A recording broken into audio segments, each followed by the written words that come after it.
Et Gabriel Attal s'élève contre les installations illicites de gens du voyage. Oui, tout à fait. Gabriel Attal, candidat pour rappel à la présidentielle, doit se rendre cet après-midi en Vendée.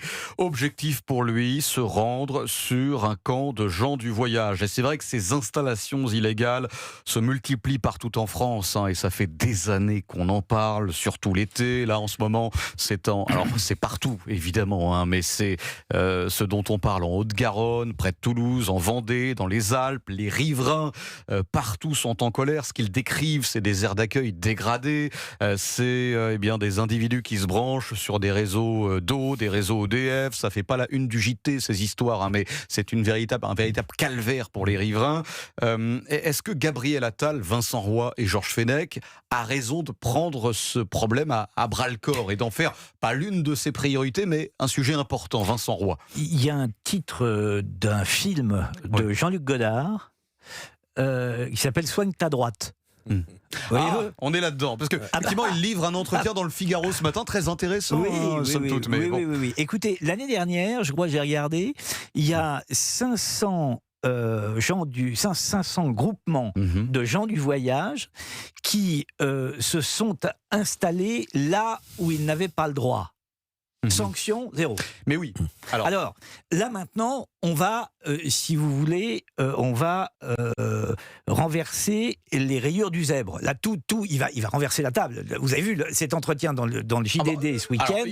Il propose des choses quand même. Ça va être fort. Non, mais ça va être. Écoutez, pourquoi il l'a pas fait avant? C'est simple.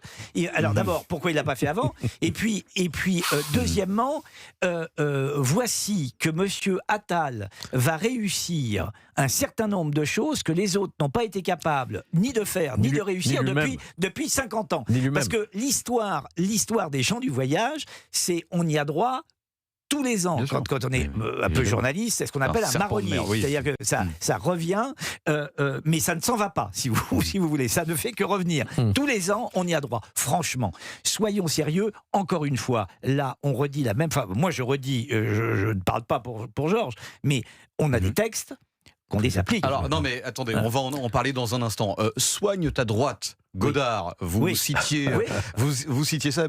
Judith Weintraub sur Europe 1 ce matin a évoqué justement cette droitisation du programme de Gabriel Attal, et on l'écoute effectivement. L'ancien Premier ministre d'Emmanuel Macron n'est pas et de droite et de gauche, mais et de droite et de droite. Il avait dit au JDD qu'il ne croyait plus au « en même temps » de son ancien mentor dont il s'est émancipé. Il le confirme au Figaro en dévoilant son programme de lutte contre les installations sauvages de gens du voyage. C'est du brutal, comme on dit chez Audiard. Pas d'installation sans autorisation préalable, la création d'un nouveau délit de maintien illicite et une procédure d'urgence qui donne au juge 48 heures maximum pour se prononcer sur l'évacuation d'un campement.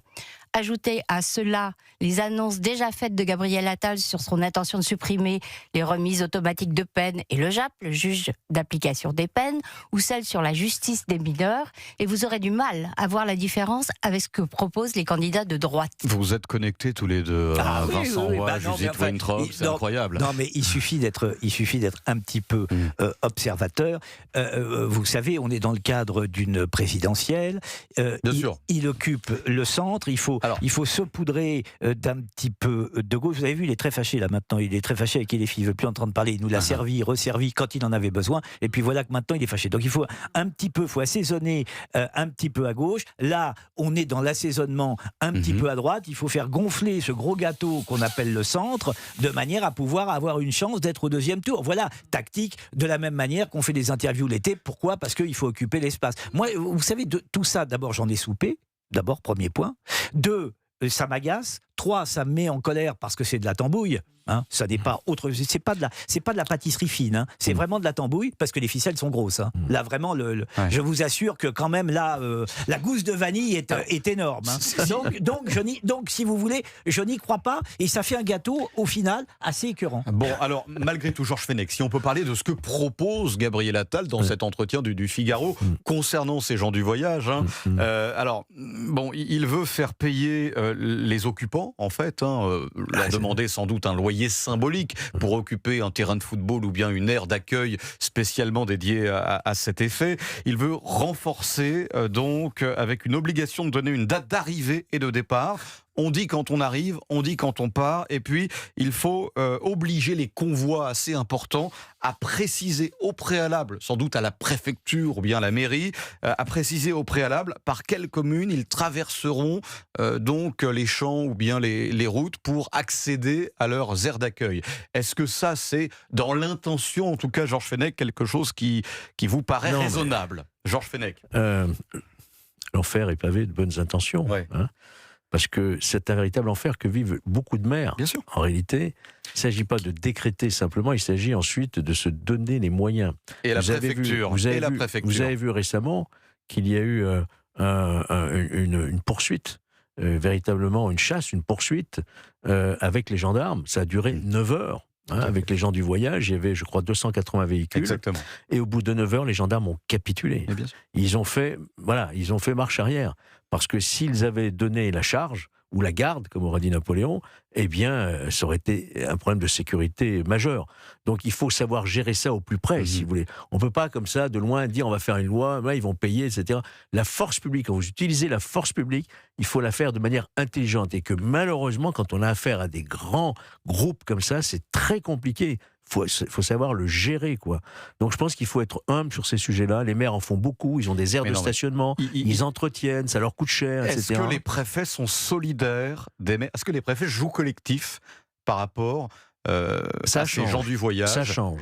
Mais ça a mis le temps. Ça a mis le temps. Les préfets sont aujourd'hui plus à même, si vous voulez, d'accorder l'usage de la force publique pour l'expulsion. Il y a des leviers. Mais encore faut-il une expulsion. Vous voyez, bon, alors s'il y a une décision en 48 heures, moi je suis preneur. Il dit une décision en 48 heures. On va voir comment la justice qui est exsangue va pouvoir en prendre des décisions en 48 heures. Mais bon, tout cela fait partie, encore une fois, d'un programme politique avec de très belles intentions. Moi, ce que je regrette, c'est qu'il n'ait pas eu les idées avant, quoi. Alors voilà, quand il était aux manettes. Vincent Roy, tu paies, tu casses, tu paies, c'est ce qu'il dit en substance dans le Figaro ce matin. Ça, c'est une, si j'ose dire, Vincent Roy, est-ce que c'est pas une vieille baderne qu'on a déjà recyclée? Tu casses, tu paies, ça fait partie des punchlines habituelles de Gabriel Attal, non? C'est exactement ce que je vous disais tout à l'heure. Souvenez-vous des émeutes. Oui. Bon, alors dites-moi qui a payé? Personne. Bon, vous et moi. Oui, d'accord. Non, mais à part les gens qui travaillent, évidemment. Mais qui a payé? Personne. Il était aux manettes à ce moment-là, lorsqu'il a proposé ça. Il a fait payer qui? Personne. Bon, donc, c'est pour ça que je vous dis, tout ça sont des mots. C'est très bien dans le cadre d'une campagne. Je ne dis pas que techniquement, dans le cadre d'une campagne, il n'est pas efficace. Je ne vous dis pas ça. On verra d'ailleurs. Est-ce l'un des meilleurs communicants parmi les candidats? On verra. Vous savez, qu'est-ce qu'il vient nous dire? J'ai eu tout faux. Voilà. J'ai appliqué une politique en même temps qui ne marche pas. J'ai eu tout faux, mais je vous promets qu'à la prochaine fois, je tirerai les conséquences de mes erreurs.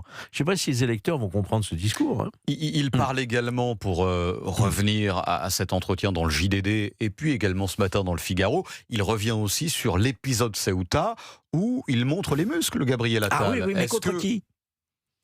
Il montre les muscles contre qui? La question. Ah ben non, mais c'est ce qu'il faudrait savoir. Il montre les muscles contre... parce qu'on peut montrer les muscles contre Monsieur Sanchez. Bon, il montre les muscles contre le gouvernement marocain, contre les deux. Ça ne vous convainc pas? Bon. Non, mais attendez, sur cette affaire Ceuta, où on en parle ou on n'en parle pas. Bien sûr. C'est pas, faut quand même dire les choses. Il y a eu de multiples provocations du gouvernement marocain sur le gouvernement espagnol. Est-ce que Gabriel Attal est un clone d'Emmanuel Macron ou pas? La question est simple. Écoutez, il se fâche contre lui. Il dit que le en même temps c'est terminé. Non, il est fâché. Hein. Celui qui se revendique du macronisme n'a aucune chance, c'est évident. Édouard Philippe, il y a longtemps qu'il a aussi largué les amarres. Je vous pose la question différemment. Est-ce une désolidarisation de façade? Je vous pose la question différemment, vis-à-vis d'Emmanuel Macron. Qu'est-ce qui disait que les promesses n'engageaient que ceux qui les écoutaient, n'est-ce pas? Moi, les promesses, je sais... C'est Charles Pasqua. J'ai fait un petit peu de politique. Merci, Monsieur Mariani, rédacteur en chef de cette émission. Moi, je crois que je suis comme beaucoup de Français, j'ai du mal à y croire encore. Vous voyez, à ces grands discours, à ces belles âmes, à ceux qui vont renverser la table. Mais force est de constater que Gabriel Attal, j'ai du mal à y attention, croire. je ne suis pas son directeur de campagne, mais quand on voit effectivement un Édouard Philippe qui est peut-être un peu moins présent quand même en ce moment, et un Gabriel Attal qui va par Mons et par Vaux, qui donne des entretiens partout dans la presse, le JDD ce week-end, le Figaro ce matin, il y a peut-être quelqu'un qui est en train de refaire son retard, Vincent Roy. Écoutez, vous avez lu l'entretien du JDD Oui. de près, vous avez lu l'entretien du Figaro de près. Est-ce que vous avez senti que M. Attal avait une vision de ce pays? C'est la question que je vous pose. Eh ben, Pour vous, la eh ben, réponse est non. Eh bien, pardonnez-moi, mais il n'y a aucune vision. On traite des conséquences et pas des causes. Encore une fois, c'est exactement le même principe. Vous n'avez aucune vision. Alors on peut taper à bras raccourcis sur Monsieur Mélenchon, mais Monsieur Mélenchon, au moins, il vous présente. Vous voulez la nouvelle France, vous voulez. Là, on sait à quoi s'attendre. On sait à quoi s'attendre. Il annonce la couleur. Il y a une vision. Bon, merci Vincent Roy-Messi, Georges Fenech.